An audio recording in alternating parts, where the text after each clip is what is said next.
जन्नत के पत्ते। वो गर्दन ज़रा सी फेरे शीशे की दीवार को देख रही थी, जहाँ थोड़ी सी देर में बहुत से परिंदे टकराए थे। ताया फुरकान कहते थे कि परिंदे यूं इसलिए करते हैं क्योंकि वो पिछले साल जब यहाँ से गुजरे थे तो वो इमारत वहाँ नहीं थी। अब वो रास्ते पर अपनी रूह में उड़ते जा रहे होते हैं, तो टक्कर लगने पे मालूम होता है कि रास्ता ब्लॉक है।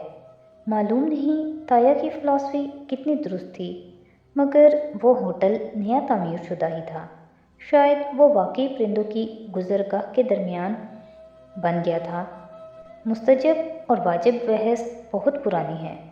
डाइस पर अब एक स्याह अबाया और स्याह स्कार्फ वाली दराज कद शहद रंग आंखों वाली खातून आ चुकी थीं। खूबसूरत शफाफ चेहरा, नरम सी मुस्कुराहट, सब बहुत तवज्जो से उन्हें सुन रहे थे। आपने मुस्तजब वालों के दलाइल सुने, आपको लगा होगा कि वो ठीक कहते हैं। आपने फिर वाजिब वालों का बयान सुना तो लगा कि वो ठीक कहते हैं। अब आप कहेंगे कि दोनों ठीक कहते हैं। ये वही लतीफ़ा हो जाएगा कि आप भी ठीक कहते हैं। हाल में बेइख्तियार कहका बुलंद हुआ। शीशे की दीवारें भी मुस्कुरा उठीं। ऐसा है कि मैं इन दोनों में से किसी ग्रुप की हिमायत या मुखालफत करने के लिए नहीं आई। मैं कुछ और कहना चाहती हूँ। वो लम्हे भर को रुकीं। पूरा हाल बहुत दिलचस्पी से सुन रहा था।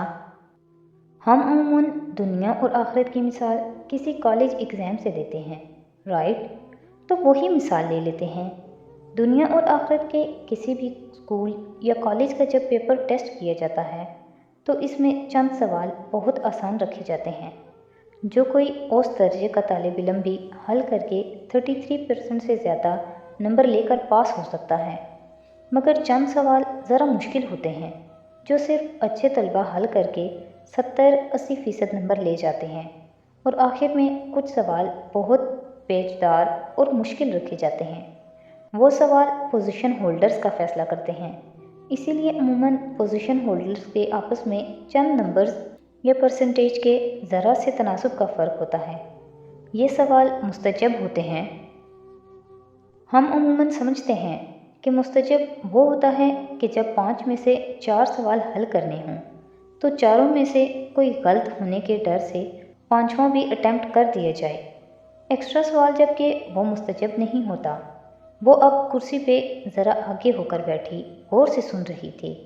इस्तांबुल की खूबसूरत औरतों की खूबसूरत बातों का भी एक अपना ही शहर था।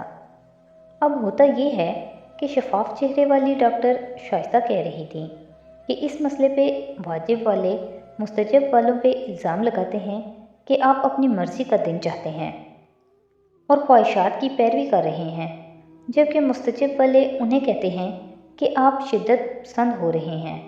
इल्ज़ामात की इस जंग में लड़कियों के पास बहाना आ जाता है कि उन्हें हिजाब की ज़रूरत नहीं है, वो ऐसे ही ठीक हैं, क्योंकि ये तो साबित ही नहीं है कि इस्लाम में चेहरे का पर्दा है भी या नहीं, जबकि ये गलत तासुर है। बहस निकाब के होने या ना होने की नहीं है, बल्कि बहस उसके वाजिब या मुस्तजब होने की है। आसान अल्फाज में कहती हूँ, इस पे सब राज़ी हैं कि निकाब करने में सवाब है, जबकि इख्तलाफी नुक्ता ये है कि निकाब ना करने पर गुनाह भी है या नहीं। उसने स्कॉलर के चेहरे को देखते उंगलियां पॉकेट में डाली तो पोरों ने खाली प्लास्टिक को छुआ। मूंगफली कब की ख़त्म हो चुकी थी। उसने उंगलियां नहीं निकाली, खुद वैसे ही पूरी यकसोई से स्टेज की तरफ देख रही थी। मैं सोचती हूँ कि थोड़ी देर के लिए हम इख्तलाफी नुक्ता यानी गुनाह है या नहीं छोड़ दें और सिर्फ मुत्तफ़िक नुक्ते पे गौर करें तो इस मसले का हल निकल सकता है। गुनाह को छोड़ दें, कॉमन पॉइंट देखें कि निकाब करना एक नेकी है, बहुत बड़ी नेकी। तो क्या जो चीज़ मुस्तजब होती है उसे फालतू समझकर छोड़ दिया जाता है? जैसे मुस्तजब वाले कहते हैं, वो निकाब को गैर वाजिब करार देकर उसकी तरवीज व तबलीग करना ही छोड़ देते हैं।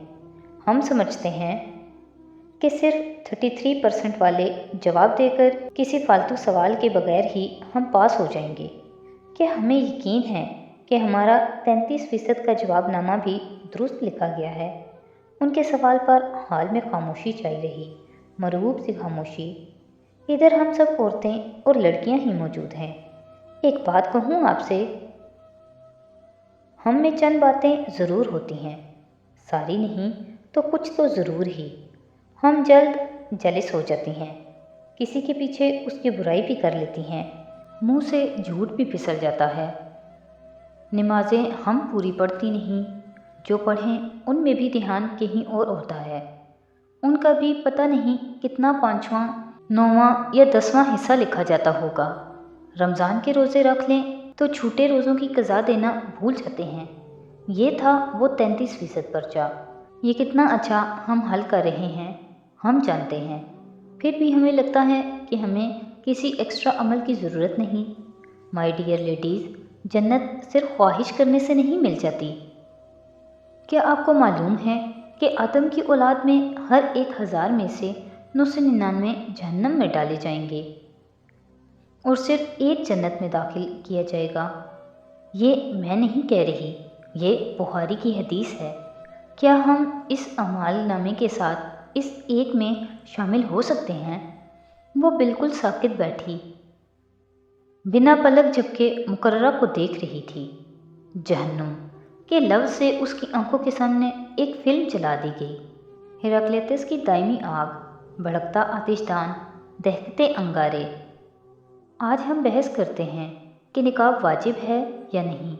میں سوچتی ہوں کہ کل کو قیامت کے دن جب ہم ایک ایک نیکی کی تلاش میں ہوں گے، تب ہم شاید رو رو کر کہیں کہ آخر اس سے کیا فرق پڑتا تھا کہ حجاب واجب تھا یا مستحب تھا، تو نیک عمل تھا تو ثواب ہی نہ، تو ہم نے کیوں نہیں کیا؟ انہوں نے رک کر ایک گہری سانس اوپر کو کھینچی۔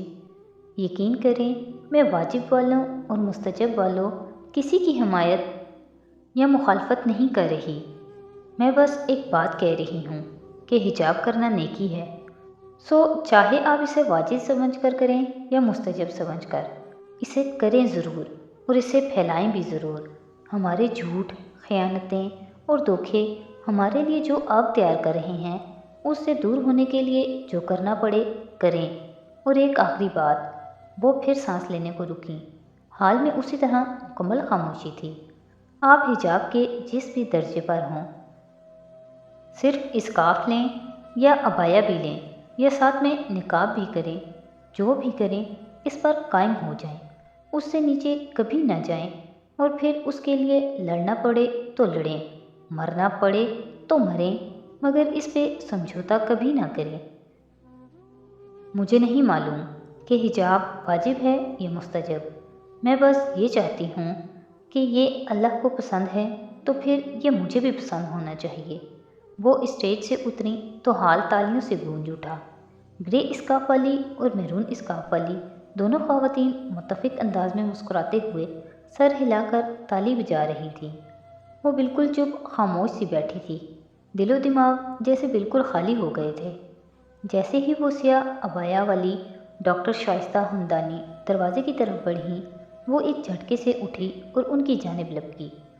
میم، وہ تیز قدموں سے چلتے ہوئے ان تک آئی۔ یس، وہ پلٹی، ساتھ ہی وہ ایک ہاتھ میں اپنا فون پکڑے تیز تیز کچھ ٹائپ کر رہی تھی۔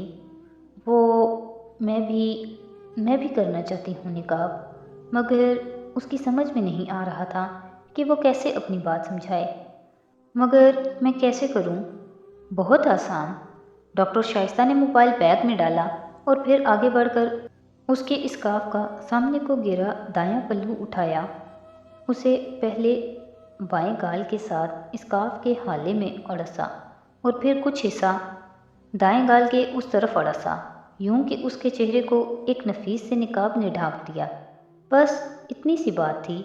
مسکرا کر کندھوں کو ذرا سی جنبش دے کر وہ موبائل نکالنے کے لیے پرس کھنگالتے ہوئے پلٹ گئی۔ اتنی سی بات تھی، وہ اپنی جگہ منجمد سی کھڑی رہ گئی۔ بس اتنی سی بات تھی۔ اس کا سانس گھٹا، نہ دل تنگ ہوا، نہ ہی نگاہوں کے سامنے اندھیرا چھایا۔ سب ویسا ہی تھا، بس اتنی سی بات تھی۔